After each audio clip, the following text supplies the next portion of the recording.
रत्नागिरीतील राजापूर नगर परिषदेत आता श्रुती ताम्हणकर रिंगणामध्ये उतरल्यात। नगराध्यक्ष पदासाठी महायुतीकडून आता श्रुती ताम्हणकर रिंगणामध्ये आहेत, तर मवियाकडून माजी आमदार हुस्नबानो खलिफे या रिंगणामध्ये आहेत। महायुतीच्या नगराध्यक्ष पदाच्या उमेदवार श्रुती ताम्हणकर यांच्याशी बातचीत केली आमचे लोकशाहीचे प्रतिनिधी राहुल वर्धे यांनी। महायुतीच्या उमेदवार श्रुती ताम्हणकर यांनी देखील काल उमेदवारी अर्ज दाखल केलेला आहे।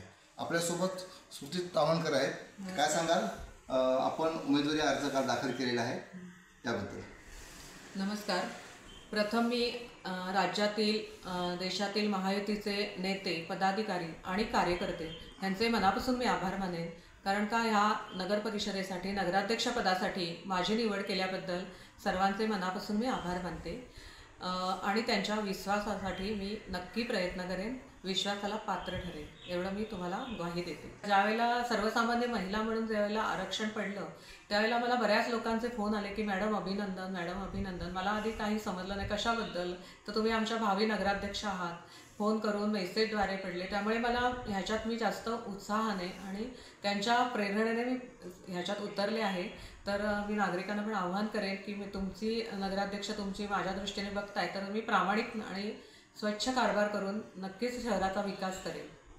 तर नक्कीच आपण पाहिलं तर दिलेल्या संधीचं मी सोनं करेन असं मत जे आहे ते श्रुती ताम्हणकर यांनी या ठिकाणी मांडलेलं आहे। लोकशाही मराठीसाठी राहुल वर्धे, रत्नागिरी।